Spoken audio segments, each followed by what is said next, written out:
R&B Money. Dre and I reconnected because there was a time where, I was off doing City High and they were off being Dre and Vidal.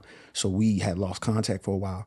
And when we reconnected, Dre was like, yo, man, I got this new crib, 23rd and Walnut, got this loft, man. Come link, let's just link up how we used to. When we were just like, you know what I mean? Just get up, just me and you, bro, let's link up like we used to. So I go and he was like, come stay at the crib. So I go stay at his house in Philly.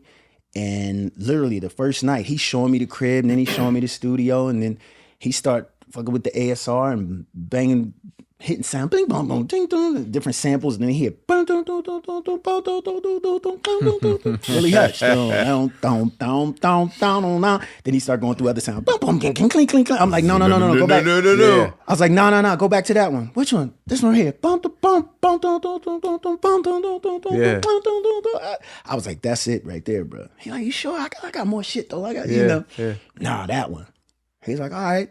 Looped it up, cooked up a little beat to it, and he gave me the. He had this little 8-track digital recorder, only had like 8 faders on it. This was pre Pro Tools and all that, whatever. So I went up there. I went up in the loft. He had this cool little loft space in this apartment. Went up there with that 8-track recorder and a handheld Shure.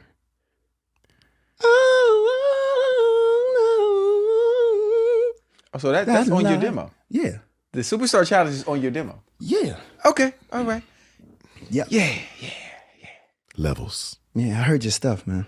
I like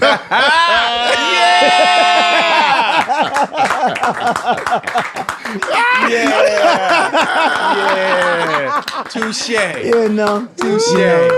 My brother. Yeah. Heard your stuff. That's great. Yeah. That's great. Yeah, so I said did the reference right there at Dre's crib. Dre said, yo, this would be fire for Usher. He said that.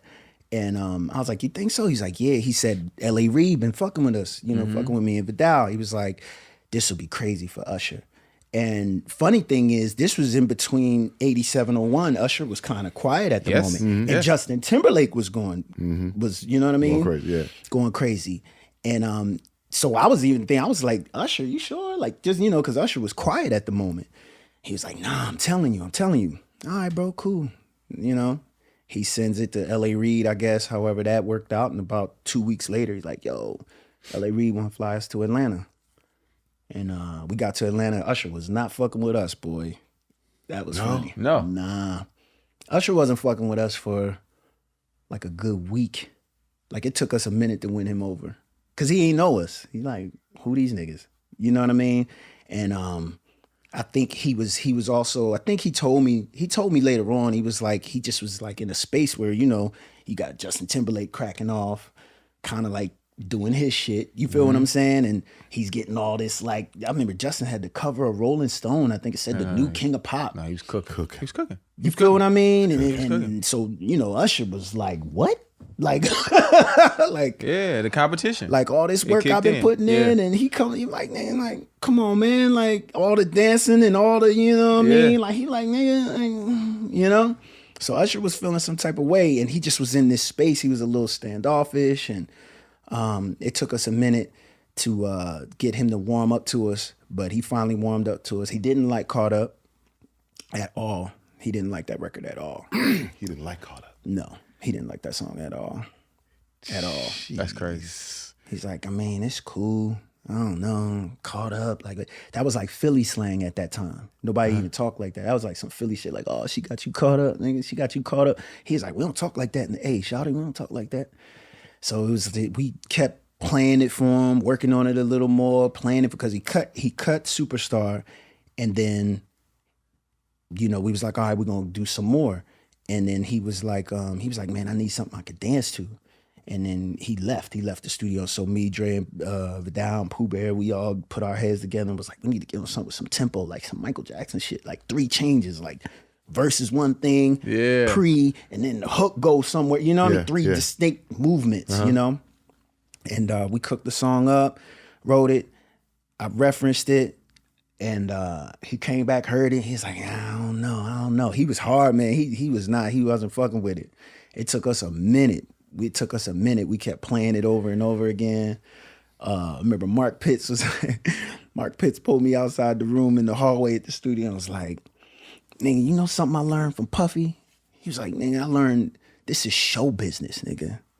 He was like, and the show don't start when you hit the stage. Like, the show start now. He's like, man, if that was P. Diddy in that room right now, he'll be standing on the SSL, pouring champagne on Usher head, talking about Playboy. You ain't fucking with this Playboy. Yeah, you ain't fucking with this Playboy. Fucking with this. Right. You crazy Playboy. This shit right here, nigga. Oh, you ain't trying to get money. You ain't trying to get money. So Mark was like, nigga, I don't care what you need to do.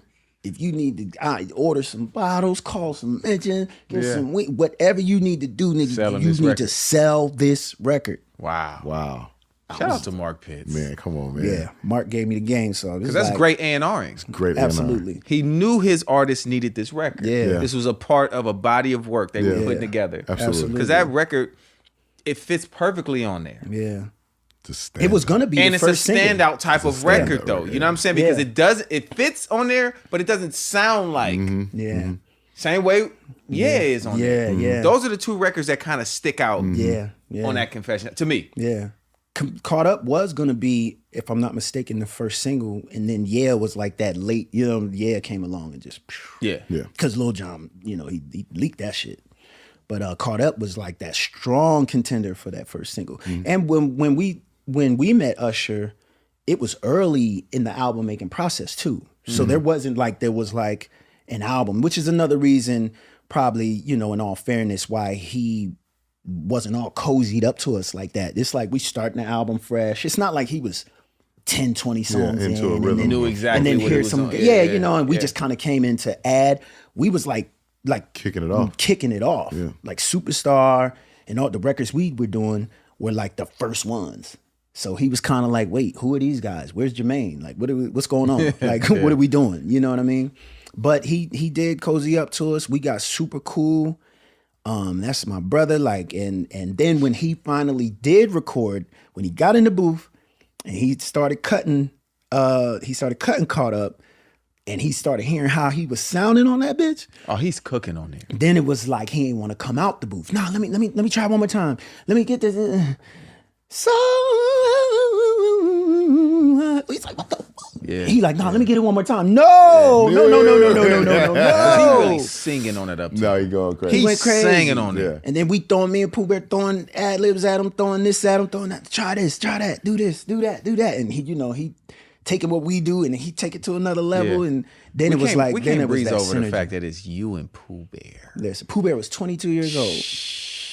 I remember that Pooh Bear. Yeah, I remember that Pooh Bear. Man. Monster. You know what's so funny? You know what's crazy? When I hear Bieber, I just hear Pooh Bear. Jason Boyd. Like, that is him. Yes. You understand what I'm saying? Like, that boy been doing that vibe, that flavor, that sauce, nigga, since forever ago. 20 years ago, he was on that. And that made me feel so good. Like, because, it ain't nothing like getting in with an artist that just trusts you and they just gonna let you dress them. That's hard. That's hard. So when you rare. find that, it's hard and it's rare. It's hard, and especially the artist that got the chops. Yeah. To take what you give them and execute.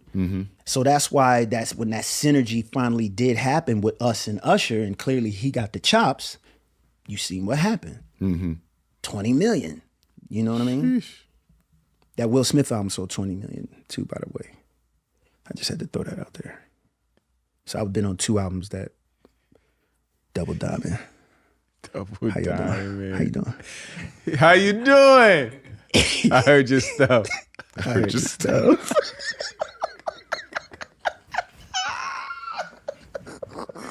Did you do a publishing deal at this point? Man, shit. Yeah.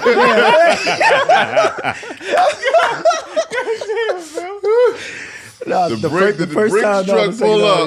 First time, no. Second time, yeah. So I one album was without, one album was with. Okay. Yeah. Sheesh. Yeah, but that was a lot life of was publishing good. money, brother. I've been around. That continues to circulate. It's gonna circulate. I've been really blessed. Still. Really blessed. Really, really blessed. And, you know, shout out to all the artists that gave me that opportunity and the producers, and I made great friends. And so it's just been like a hell of a ride, like a super duper hell of a ride. And to still be real like close with people, and me and Usher talk all the time, and it's just like, it's a blessing, you know? Ooh, yeah. R&B money.